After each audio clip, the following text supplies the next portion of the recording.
నా రాముల వారిని కానీ, నా సీతమ్మ తల్లిని కానీ, నా ఆంజనేయ స్వామిని కానీ, నా పరమశివుని కానీ, నా శ్రీవారిని కానీ ఎవరైనా ఏదనంటే నా పొడకల్లారా ఖబర్దార్.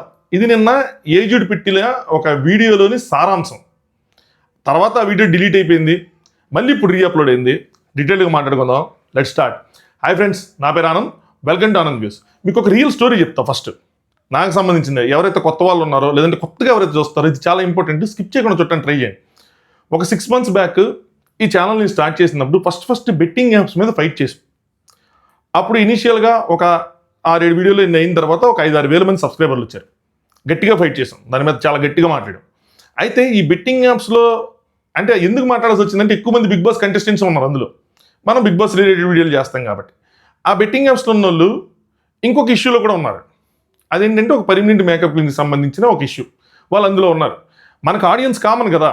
సో మన ఆడియన్స్ ఏంటంటే ఆ పాయింట్ ఒకటి బాగా మెసేజ్లు చేస్తూ ఉండేవాళ్ళు, డిఎంలు చేస్తూ ఉండేవాళ్ళు. అప్పుడు నాకు ఒక 15-16 వేల మంది ఇన్స్టా సబ్స్క్రైబర్స్ ఉండేవాళ్ళు. ఆ టాప్ పీస్ ఛానల్ కింద ఒక 50 వేల మంది ఫాలోవర్స్ సబ్స్క్రైబర్స్ ఉండేవాళ్ళు. ఈ కామెంట్స్ కానీ అవి కానీ ఈ బెట్టింగ్ యాప్ల కింద ఈ కామెంట్లు కానీ ఇవే వచ్చాయి. సరే అని చెప్పి ఆ ఇష్యూ కోసం మాట్లాడా, చాలా న్యూట్రల్గా మాట్లాడా. ఆల్రెడీ ఆ ఇష్యూని ఎవరు రైజ్ చేశారు, ఇంటర్వ్యూలు ఇస్తూ ఉన్నారు, పెద్ద పెద్ద ఛానల్స్లో ఇంటర్వ్యూస్ ఇస్తున్నారు, 1 million 2 million అయిపోతూ ఉన్నాయి. సరే, రెండు వైపులా మాట్లాడతా వాళ్ళు అడిగిన క్వశ్చన్లకి మీరు సమాధానాలు చెప్తే ఇష్యూ తేలిపోయింది కదా అన్నట్టు మాట్లాడా. వాళ్ళు ఇవ్వలేదు. బట్ మనం పెట్టిన వీడియోకి వచ్చిన రెస్పాన్స్ ఏంటంటే మరీ దారుణంగా 2 లక్షల వ్యూస్ వెళ్ళిపోయింది. దాని కింద బోల్డ్ కామెంట్స్, పర్సనల్గా ఎఫెక్ట్ అయిన వాళ్ళు చాలామంది ఉన్నారు. వాళ్ళ దగ్గర కొన్ని ప్రూఫ్స్ ఉన్నాయి. అన్నీ సేకరించిన తర్వాత దాని మీద ఒక 2-3 వీడియోలు చేసిన తర్వాత ఏమైందంటే కేసులు పెట్టారు వాళ్ళు. ఫస్ట్ పరువు నష్టం కింద కేసులు పెట్టారు. అది క్రమక్రమంగా పరువు నష్టం కింద కేసులు పెట్టినప్పుడు మనం సైలెంట్ అయ్యి ఆ వీడియోలు డిలీట్ చేసేస్తుంటే విషయం అక్కడితో వెళ్ళిపోయేది, మనం తగ్గిపోయాలి. చాలామంది చేశారు, ఎందుకంటే ఆ టైంలో దానికి వ్యూవర్షిప్ గట్టిగా వచ్చింది. తెలిసిందే కదా, నేను ఎవరిని తప్పు పట్టాలని కాదు, కానీ ఇంక వ్యూస్ వస్తున్నాయంటే చాలామంది చిన్న పెద్ద యూట్యూబర్స్ మొత్తం దాని మీద చేస్తారు. పెద్ద యూట్యూబర్స్ని ఎందుకన్నానంటే అందులో ఒక పెద్ద పేరు కూడా ఉంది. అది చాలా ఇంపార్టెంట్ పేరు, చెప్తాను మీకు. అందుకని మీరు స్కిప్ చేయకుండా వినాలి. అయితే ఏమైందంటే కొంతమంది వెనక్కి తగ్గారు. నోటీసులు రాగానే వీడియోలన్నీ హైడ్ చేసుకున్నారు, తగ్గారు. కొంతమంది లేదు ముందుకెళ్దాం ఏమైతే చూద్దామని నోటీసుల మీద కూడా వీడియోలు చేశారు. అయిపోయింది. దాని తర్వాత అది ఏమైందంటే సింపుల్గా ఒక సివిల్ కేసుగా స్టార్ట్ అయిన కేసు అది కాస్త క్రిమినల్ కేసుగా టర్న్ అయింది. ఎప్పుడైతే అది అలా టర్న్ అయిందో పోలీస్ స్టేషన్లో ఒక ఎఫ్ఐఆర్ ఏదైతే ఫైల్ అయిన తర్వాత అప్పుడు కొంతమంది సారీలు చెప్పుకొని బ్యాక్ ఎండ్లో మాట్లాడుకొని వెనక్కి తగ్గారు. అందులో పెద్ద పెద్ద యూట్యూబర్స్ కూడా ఉన్నారు. వాళ్ళు ఎవర్రా అంటే క్రాంతి వ్లాగర్, నెక్స్ట్ ఎవరు తెలుసా, నాన్ వేషం. ఆ క్లినిక్ పేరు పెట్టి బెట్టింగ్ యాప్లకి రిలీట్ చేస్తా దారుణం అంటే దారుణంగా మాట్లాడాడు ఆయన. ఆల్మోస్ట్ 1.5 million వెళ్ళింది వీడియో. 1.5 million అంటే 15 లక్షలు. మనది ఎంత వెళ్ళింది? ఒక వీడియో వెళ్ళింది మహా అయితే 2 లక్షలు, మిగతాదంతా 30,000 40,000 50,000 వెళ్ళింది. మనం చేసిన డ్యామేజ్ అంతా, వాళ్ళు చేసిన డ్యామేజ్ అంతా, డ్యామేజ్ గురించి మాట్లాడుకుంటే.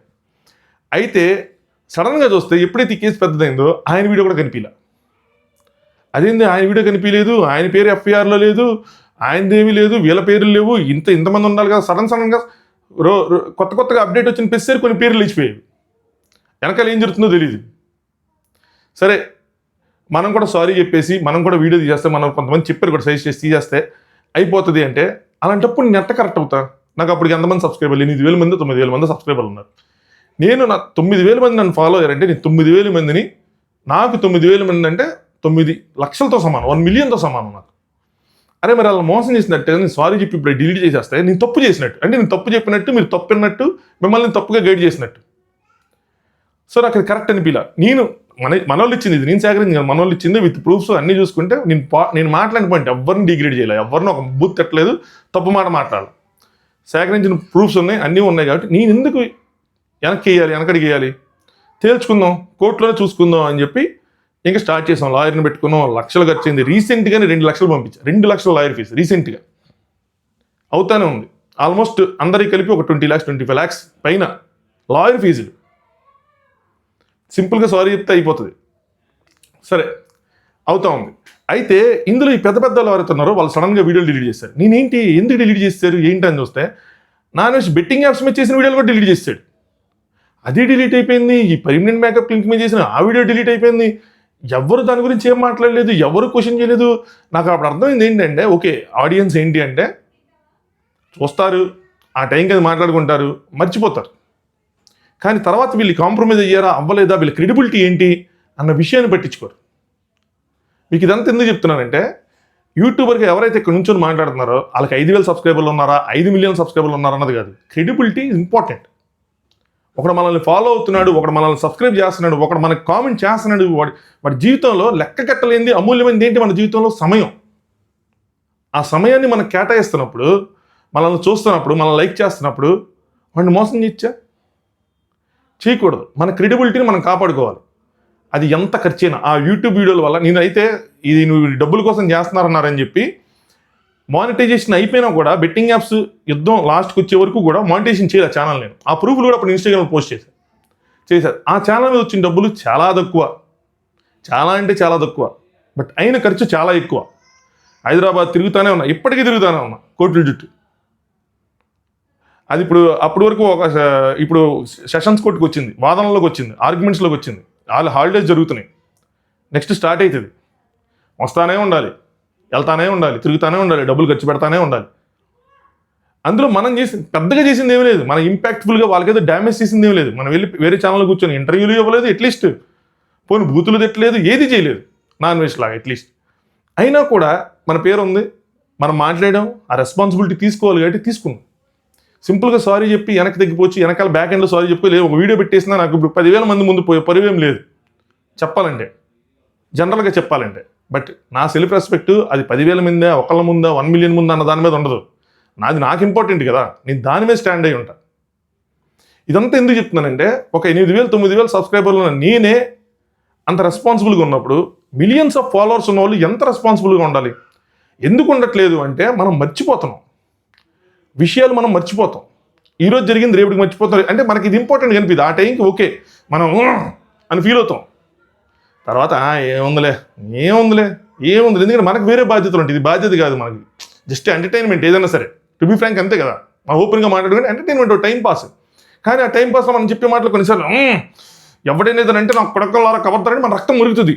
ఏం చెప్పాడు రా అన్న అని చెప్పి మనం ఎంజాయ్ చేస్తుంది. ఆ టైంలో రష్, ఆ బ్లడ్లో ఉన్న రష్ జుమ్మని లేస్తుంది. దాని తర్వాత మళ్ళీ మనం ఓవర్ ద టైం మర్చిపోతూ ఉంటాం. అందుకని ఆ ఇష్యూ మీద మాట్లాడిన వీడియోలు కూడా మనం వెనక్కి వెళ్ళి చూడడం, అవి కనిపిస్తే తెలియదు. నా వీడియోలు ప్రైవేట్ అయిన కోర్ట్ ఆర్డర్ వల్ల మీరు ఓపెన్ చేసినా కూడా ఈ రీజియన్లో ఈ వీడియోలు ప్లే అవ్వవు అని వస్తాయి. ఒక్క వీడియో కూడా నేను ప్రైవేట్ చేయాలి, ఒక్క వీడియో కూడా. అలా నుంచున్నా నేను. ఇలా నేను నుంచున్నప్పుడు నేను ఎక్స్పెక్ట్ చేసేది ఏంటంటే, మిలియన్స్ ఆఫ్ ఫాలోవర్స్ ఉన్న వాళ్ళు ఎంత క్రెడిబిలిటీ ఉండాలి, ఎంత క్రెడిబిలిటీ మెయింటైన్ చేయాలి, ఎలా మాట్లాడాలి, బిలియన్స్ ఆఫ్ పీపుల్ వాళ్ళని ఫాలో అవుతున్నాడు, వాళ్ళు ఎలాంటి మాటలు మాట్లాడాలి, వాళ్ళని ఏ విధంగా ముందుకు నడిపించాలి, వాళ్ళని ఎలా మోటివేట్ చేయాలి, వాళ్ళ కెరీర్స్ని ఎలా రూపొందించాలి, లేదంటే వాళ్ళకి ఎలా వాల్యూస్ నేర్పించాలి, ఎలాంటి ఇన్ఫర్మేషన్ వాళ్ళకి ఇవ్వాలి, ఎలాంటి ఎంటర్టైన్మెంట్ వాళ్ళకి ఇవ్వాలి అన్న రెస్పాన్సిబిలిటీ ఎందుకు ఉండట్లేదు నాకు అర్థం కాల. నాన్ వెజ్ బూతులు మాట్లాడుతూ కంటెంట్ చేస్తూ, ఆటగాడిగా కంటెంట్ చేస్తూ దాన్ని కూడా ఎంటర్టైన్మెంట్లో తీసుకున్నారు. సరే, ఇప్పుడు అట్లీస్ట్ ఒక్క బూత్ కూడా మాట్లాడని చెప్పి వీడియో పెట్టాడు ఆయన. ఇప్పుడు నేను ఆయన గురించి ఏం మాట్లాడాలనుకోవట్లా.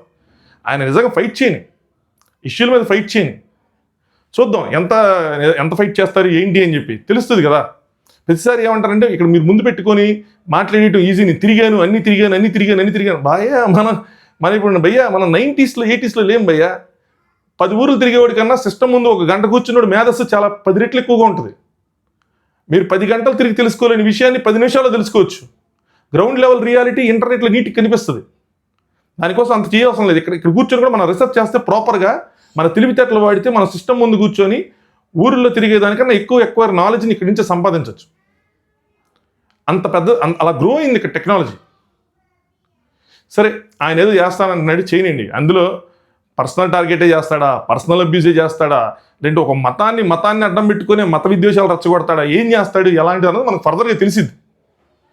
మనం చూద్దాం ఏం చేస్తాడు, ఎలాంటి చేస్తాడు. ఆడియన్స్ ఉన్నారు, అందరు ఇక్కడ ఉన్నారు, అయ్యి అని చెప్పి చూద్దాం. తర్వాత మనకు అర్థమైంది. ఎలాగో మనం మర్చిపోతాం, అది వేరే విషయం. కానీ ఓకే, ఇప్పుడు మనం ఏజ్డ్ 4 మిలియన్స్ ఫాలోవర్స్ ఉన్నారు. నేను ఓపెన్గా చెప్తున్నా, ఈయనంటే నాకు ఫస్ట్లో పెద్ద ఇష్టం ఉండేది కాదు. నేను చూసేవాడిని, నేను అప్పుడప్పుడు వస్తూ ఉండేవి. ఇది చూడు అని చెప్పి అన్వేష్ చెప్పినట్టు ఇది చూడు అని నేను కూడా చేసేవాడు. ఏం చేసేవాడు అంటే, కింద కామెంట్ సెక్షన్లో దీన్ని ఏం వర్డ్ వాడతానంటే, ఆన్లైన్ బెగ్గింగ్. గివ్ అవేలు ఇస్తాం, మీ కోరికలు, మీ చిన్న కోరికలు నెరవేరుస్తాం, దానికి మీరు చేయాల్సిందల్లా ఏమీ లేదు, జస్ట్ మీరు మాకు ఫాలో కొట్టండి, కామెంట్ చేయండి, లైకులు కొట్టండి, ఇదే కాంటెంట్ నాకు నచ్చేది. దాని ముందు డ్రెస్సింగ్ గురించి అన్నీ మాట్లాడు. దీంతో ఏమైంది, ఎందుకు ఇది రాంగ్ అంటే, దీంతో ప్రజల్ని అట్రాక్ట్ చేసి వాళ్ళకి వాళ్ళకి ఒక ఆశ, వాళ్ళని అడుక్కునేలా చేసి మనం రియలైజ్ అవ్వం, మనం అడుక్కుంటున్నాం అన్న విషయం మనం రియలైజ్ అవ్వం. సారీ, మీరు ఎవరైనా మెసేజ్ కామెంట్ చేస్తుంటే I'm really sorry, but that's the fact. యాక్చువల్గా అయితే అడుక్కునేలా చేసి అందులో 500-1000 రూపాయలు ఇచ్చి, తమ్ముడు బర్త్డే కేక్ ఏం సరిపోద్ది, దాంతోపాటు బెలూన్స్ ఫ్లవర్స్ కూడా తీసుకెళ్ళి ఇంకొక 500 అని చెప్పి పంపించి ఏం మెసేజ్ ఇచ్చేవాడో నాకు అర్థమయ్యేది కాదు. సరే, అదొక టైప్ ఆఫ్ కాంటెంట్. దాంతోపాటు ఆయన ప్రమోషన్స్ చేసుకునేవాడు. ఏ ప్రమోషన్స్, ఈ డ్రెస్సులు, సెంక్లు, ఒకటి. దీని తర్వాత వేరే వాళ్ళు వేరే విధంగా అన్వయించుకొని బెట్టింగ్ యాప్స్ ఇవన్నీ ప్రమోట్ చేస్తారు. అందువల్ల నాకు ఆయన ఇష్టం లేదు. ఆయన కాంటెంట్ వేరే విధంగా వెళ్ళిపోయింది, వేరే విధంగా వాడుకున్నారు, ఇప్పటికీ వాడుతున్నారు. గివేవేల పేరుతో ఇప్పటికీ మోసం చేస్తున్నారు, లాటరీ పేరుతో ఇప్పటికీ మోసం చేస్తున్నారు. సరే, దాని తర్వాత ఒక రియలిస్టిక్ కంటెంట్లోకి వచ్చాడు. అదేంటంటే ఇష్యూస్ మీద మాట్లాడటం. ఏదైతే నాన్ వెజ్ అంటున్నాడో అలాగే ఏజ్డ్ ఇప్పుడు ఇష్యూస్ మీద మాట్లాడటం, వార్స్ మీద మాట్లాడటం, అన్నిటి మీద మాట్లాడటం, ఒక రియలిస్టిక్ కంటెంట్ మీద చేసుకుంటూ వెళ్తున్నాడు. ఇలాంటి ఒక వ్యక్తి 4 మిలియన్ ఫాలోవర్స్ ఉన్న వ్యక్తి, పాలిటిక్స్కి పొలిటీషియన్స్కి భయపడకుండా కాంటెంట్ చేసే ఒక వ్యక్తి. ఎందుకంటే హెచ్సీ మీద ఈయన మాట్లాడాడు. నేను మాట్లాడిన టైంలో ఎవరెవరు మాట్లాడుతున్నారు ఏంటని చూసుకుంటే ఈయన కూడా మాట్లాడాడు. అంతమంది ఫాలోవర్స్ కలిగిన వ్యక్తి ఒక ఇష్యూని టేకప్ చేస్తే దాని మీద మాట్లాడితే ఎంత స్టాండ్ తీసుకుంటాడు, ఎంత స్టాండ్ తీసుకోవాలి. నాన్ వెజ్ మీద నేను అసలు మాట్లాడలేదు. యాక్చువల్గా నేను ఫస్ట్ ఈయన మాట్లాడితే నేను ఎక్స్పెక్ట్ చేశాను. ఎందుకంటే హిందూయిజం కొంచెం బాగా మనం మతం ఫాలో అవుతాం, వీళ్ళు మతాన్ని ఇంకా నెక్స్ట్ లెవెల్ తీసుకెళ్ళే దాంట్లో ఉంటారు కదా, ఆ టైప్లో ఇంకా ఎక్కువ. సో తప్పలేదు, అది ఆయన ఇష్టం. అలాంటిది మరి ఇలా మాట్లాడినప్పుడు, ఇలాంటి మాటలు వచ్చినప్పుడు ఎందుకు రియాక్ట్ అవ్వాలో నాకు అర్థం కాల. ఆయన ఆడియన్స్ అంటే ఇప్పుడు నేనే చిన్న స్పాన్ పెట్టుకుని ఒక 25,000 ఇన్స్టాగ్రామ్ ఫాలోవర్స్ ఉన్నప్పుడు, నాకే ఇన్ని డిఎంలు వచ్చినప్పుడు 4 మిలియన్ ఫాలోవర్స్ ఉన్నానికి ఎన్ని డిఎంలు రావాలి, ఎన్ని కామెంట్లు రావాలి? అలాంటి ఒక వ్యక్తి మాట్లాడకపోవడం ఏంటన్నా నాకు అర్థం కాల. సరే, ఫైనల్గా నేను మాట్లాడినప్పుడు ఓకే, ఎనికి వచ్చింది మాట్లాడే. అది చూసినప్పుడు నాకేమనిపించింది అంటే ప్రాపర్ రీసెర్చ్ చేయాల. ఏదో మాట్లాడాలంటే మాట్లాడాడు. ఏం మాట్లాడాడు, అన్వేష్ ఎందుకు మాట్లాడాడు, ఎక్కడి నుంచి వచ్చింది, ఎలా మాట్లాడాడు, టార్గెట్ ఏంటి, ఏం చేయాలనుకున్నాడు, తర్వాత ఏం చేశాడు, తర్వాత దాన్ని ఎలా డైవర్ట్ చేయాలనుకున్నాడు, ఎలా బెడ్స్ కొట్టింది, ఇదేమీ పెద్ద ఏం లేదు.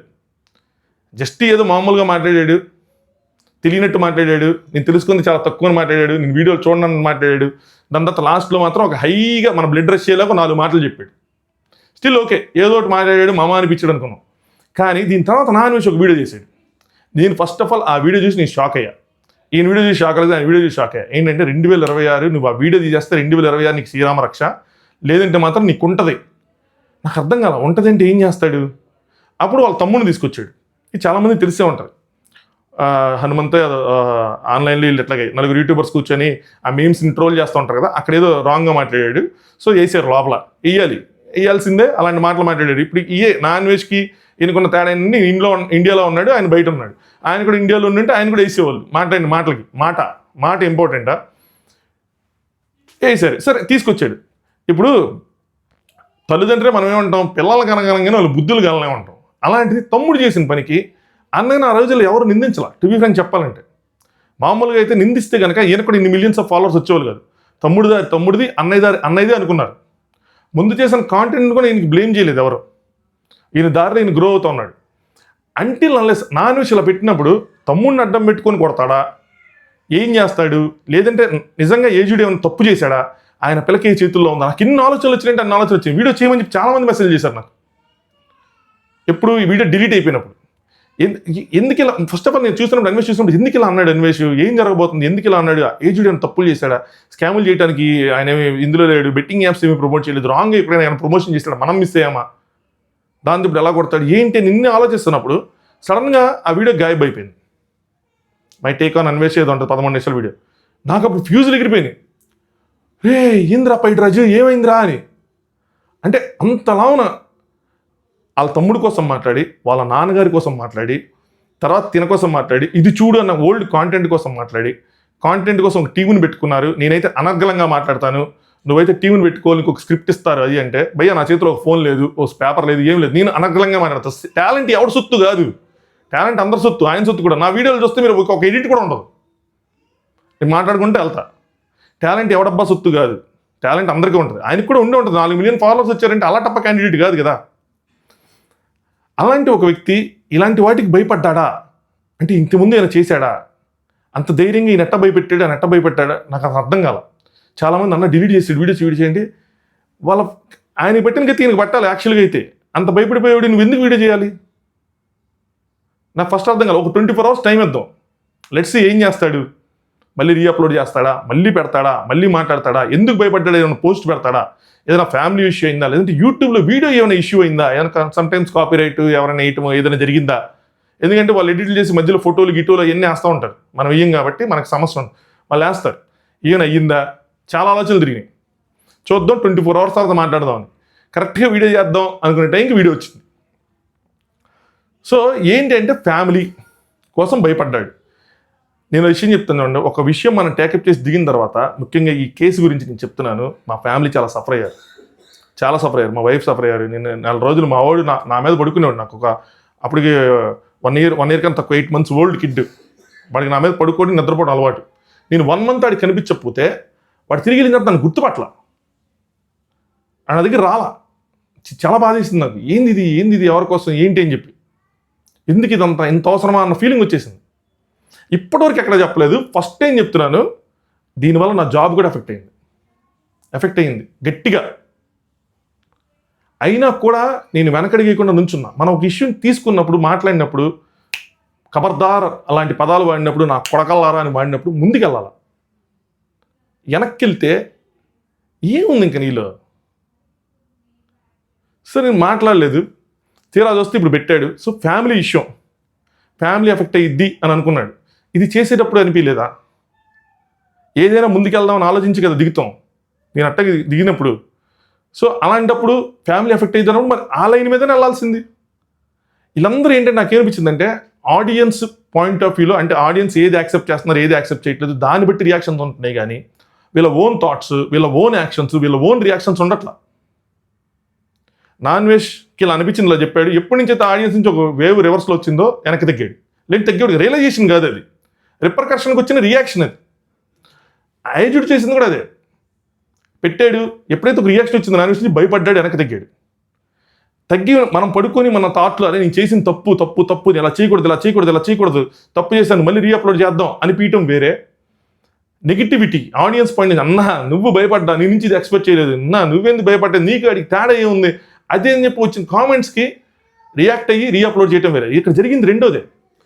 ఈయన కేసులో జరిగింది రెండోది, ఈయన కేసులో జరిగింది రెండోది. రియలైజేషన్ ఓన్ రియలైజేషన్ కాదు ఇది. ఆడియన్స్ నుంచి వచ్చిన రియాక్షన్కి వీళ్ళు తీసుకునే యాక్షన్ అగైన్ అది. సరే మొత్తానికి పెట్టాడు, చూసుకుందాం నేనేం తప్పు చేయలేదు అది అన్నాడు. ఇన్ని మాటలు ఇప్పుడు మాట్లాడినప్పుడు నిన్న ఏమైంది?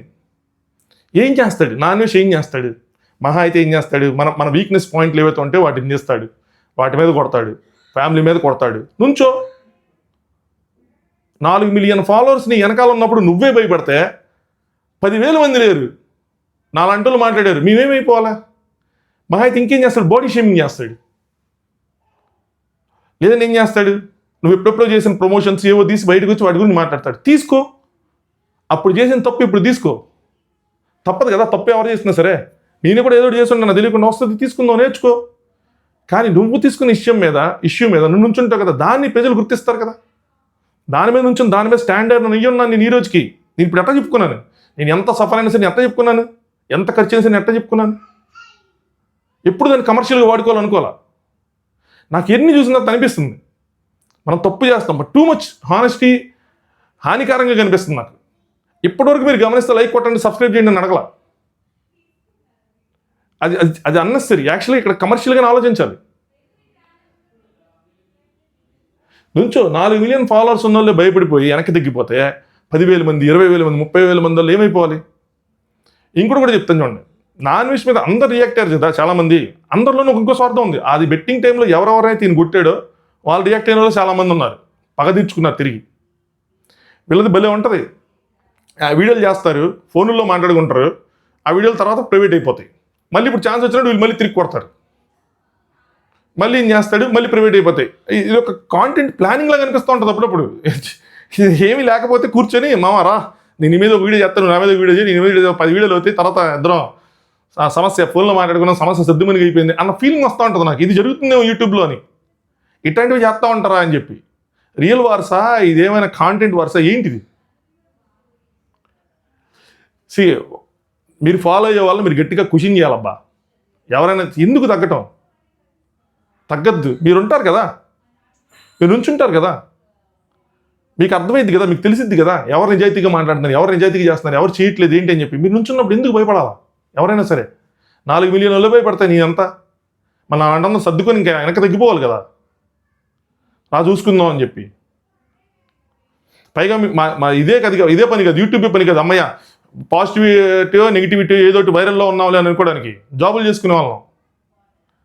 వాటిని ఇప్పుడు కష్టంలో పెట్టి మరి ఇదిగా చేయాల్సి వస్తుంది. సో ఎనీవే భయపడ్డాడు, ఇప్పుడు మళ్ళీ రీఅప్లోడ్ చేశాడు, చూసుకుందాం అంటున్నాడు. బట్ ఇంకొకసారి మాత్రం అలాంటి చేయకుండా ఉంటే బాగుంటుంది. ఒకళ్ళు భయపడితే ఏమైందంటే తప్పు ఇంకా అంత అలా వెళ్ళిపోతుంది, ఇంకో విధంగా వెళ్ళిపోతుంది. అది భరోసా పోతుంది. ఎవరైతే ఫాలో అవుతున్నారో వాళ్ళ భరోసా పోతుంది. ఏదైనా సరే వీళ్ళు కొంచెం గట్టిగా ఎక్స్పీరియన్స్ ఉంది కాబట్టి మళ్ళీ మనల్ని మోటివేట్ చేసేలాగా, మనలో ఒక బ్లడ్ పరిగెత్తిచ్చేలాగా మళ్ళీ మాట్లాడి తిప్పుకుంటారు, అది వేరే విషయం. అలాగే మనం కూడా అన్నీ మర్చిపోతాం, మళ్ళీ ముందుకు వెళ్ళిపోతాం. నేను ఇదే తప్పు చేస్తానేమో అనిపిస్తూ ఉంటుంది నాకు. నేను సారీ చెప్పేసి సైలెంట్గా వెనక్కి కూర్చుని ఉంటే నాకు డబ్బులు మిగిలేవి, టైము మిగిలేది, మనశ్శాంతి మిగిలేదు కదరా బయట రాజని నాకు అనిపిస్తుంది.